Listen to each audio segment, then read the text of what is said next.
Olá, sou o professor Paulo Rochedo e esse é o nosso canal de ciências. Sejam todos bem-vindos. Em função dessa triste pandemia que estamos vivendo, eu gravei esse vídeo explicativo, educativo para os meus alunos e amigos. E a proposta do nosso canal não é só divulgar ciências, mas também comentar o fato científico na medida do nosso conhecimento.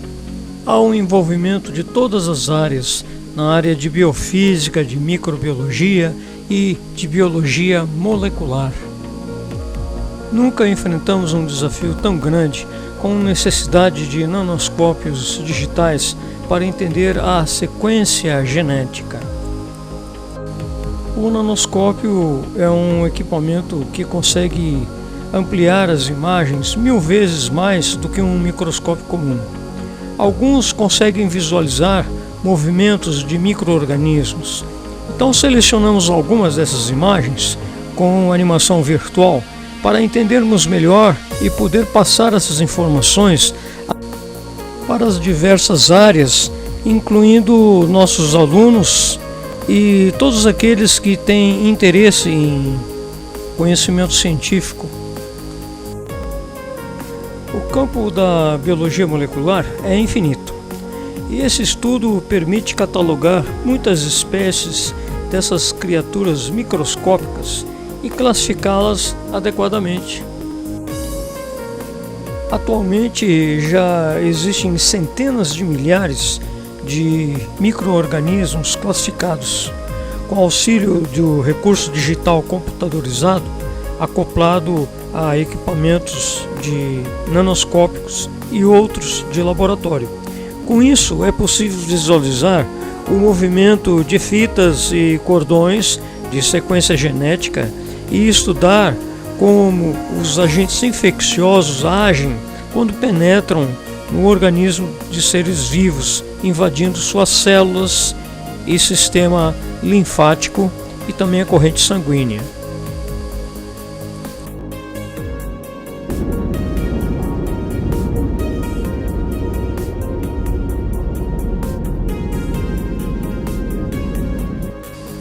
Para exemplificar, estamos mostrando aqui, com o recurso de animação gráfica, como uma célula se subdivide. Isso acontece nos corpos dos seres vivos durante toda a sua vida. As células elas se dividem por um determinado número de vezes, mas a partir de um determinado momento, essas divisões vão se tornando mais lentas até cessarem. E é aí que tem o início o envelhecimento do órgão. O estômago, o intestino e o pulmão, por exemplo, eles necessitam de alta renovação celular para funcionarem. As células do intestino estão entre as que mais se renovam rapidamente. A idade verdadeira do indivíduo depende da renovação celular de cada órgão. E quando essa divisão cessa, o envelhecimento começa. O fígado é um dos órgãos com maior capacidade de renovação.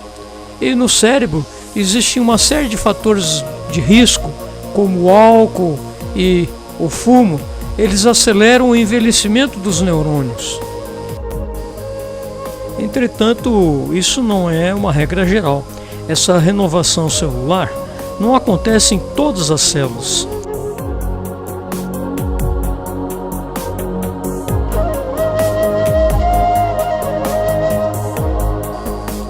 Outro aspecto interessante no estudo micromolecular é que os seres vivos possuem um complexo sistema imunológico. Os glóbulos brancos, o sistema linfático, as plaquetas, elas agem em conjunto contra agentes infecciosos externos, como por exemplo os vírus e as bactérias.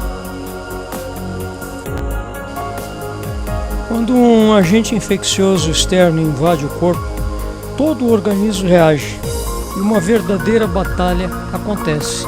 E esse é um dos estudos mais lindos da biologia molecular, cujas aplicações dão origem a várias ciências específicas, como a biomedicina, a infectologia, a bioquímica, a biofísica, a epidemiologia e outras tantas. Para se identificar uma doença infecciosa, o primeiro passo é a coleta de amostra de secreção ou de sangue do paciente, imediatamente seguida por uma bateria de testes em laboratório. E conforme a idade do paciente, a defesa imunológica ela age com velocidades diferentes.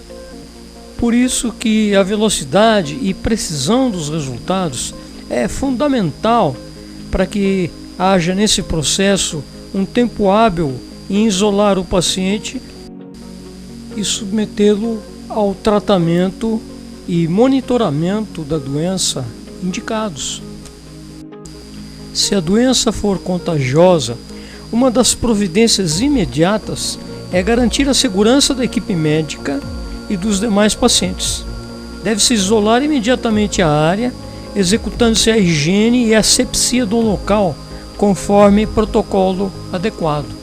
As doenças contagiosas se proliferam por vias aéreas líquidas, havendo ou não contato direto com o paciente. Os agentes infecciosos, em particular, os vírus, as bactérias, elas se proliferam rapidamente em ambientes fechados ou também em ambientes de grande adensamento populacional, como são os casos das centrais rodoviárias, de trens e metrôs.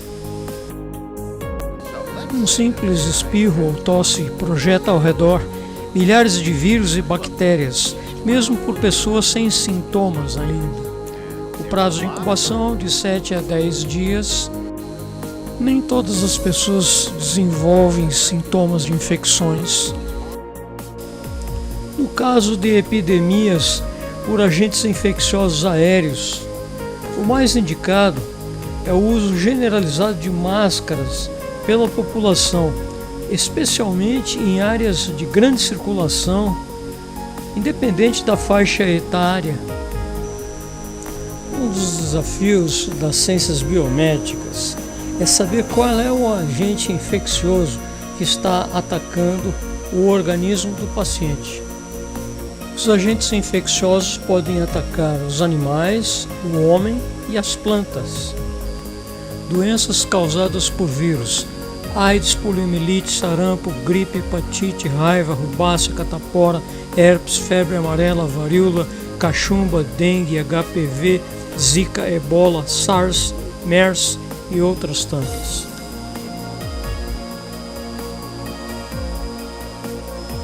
Doenças causadas por bactérias: tuberculose, meningite, pneumonia, tracoma, hanseníase, botulismo, coqueluche, bruculose, tétano, clamídia, desinterias, cólera, gonorreia, tifo, sífilis, leptospirose e muitas outras. Existe uma diferença fundamental entre vírus e bactérias. Ambos podem causar doenças, mas enquanto as bactérias podem ser tratadas por antibióticos, os vírus só podem ser erradicados através de vacinas e soros antivirais. Além disso, os vírus possuem um tamanho 1000 vezes menor do que as bactérias. Eles não são visíveis pelo microscópio. É necessário um nanoscópio digital auxiliado por computador para visualizá-los. Essa notável diferença dimensional faz com que as bactérias possam transportar centenas de vírus.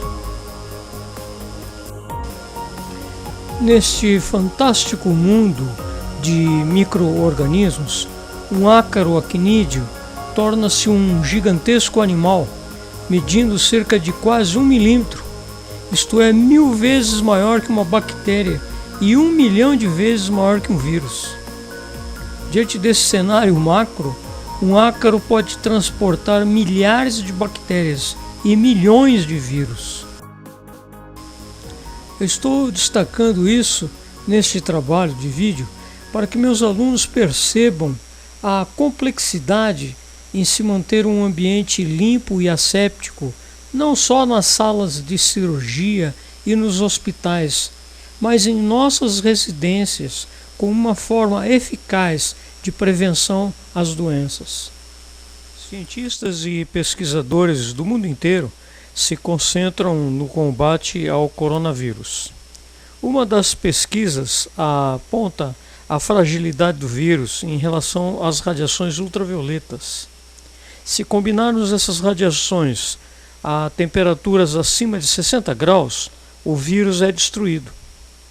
Observa-se também que, se o vírus estiver na água, ele não suporta um pH abaixo de 4 ou acima de 8.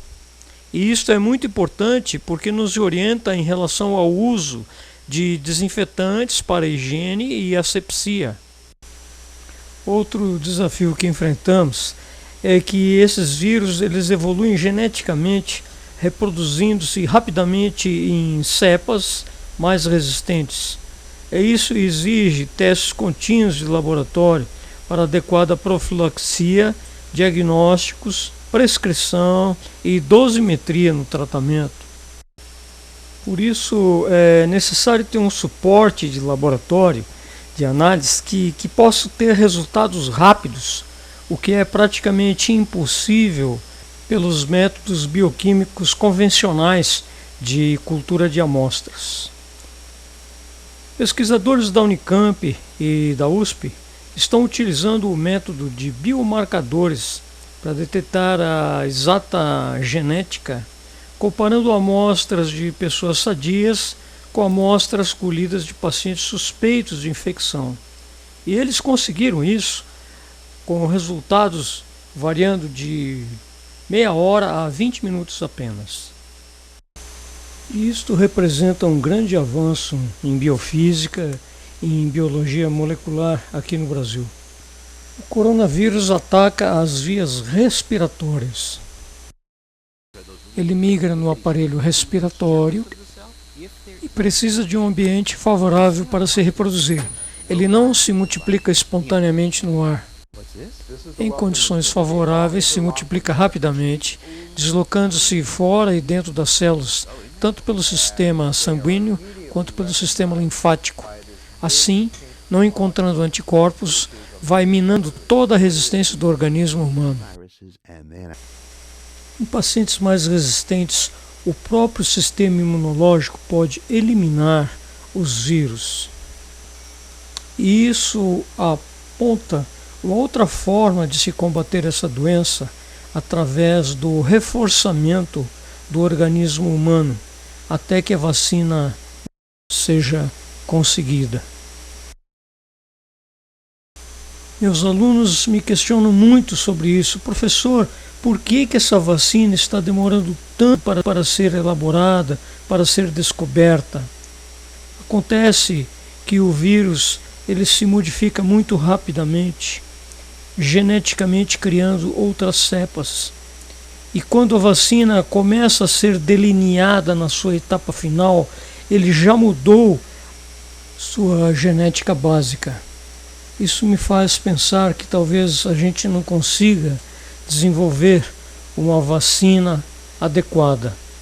Então a ideia seria fazer uma vacina de amplo espectro e depois cada região ir aperfeiçoando a sua própria vacina conforme a especificidade de cada local. Ele se transmuta rapidamente. O vírus que está atacando a América é diferente na sua origem, é uma outra cepa.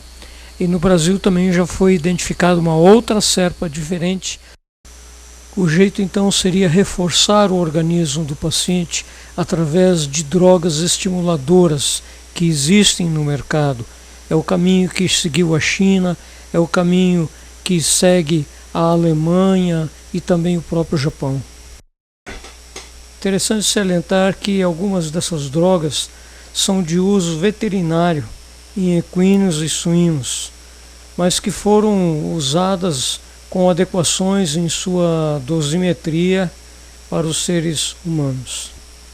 Mas de uma forma ou outra acabaremos vencendo esse vírus. Eu vou ficando por aqui. Muito obrigado. Eu gostaria de convidar vocês, incentivar vocês para que convide seus amigos a se inscreverem em nossos canais, porque isso é uma forma de incentivo de divulgação científica. Muito obrigado, um forte abraço, que Deus os abençoe. Tchau, tchau.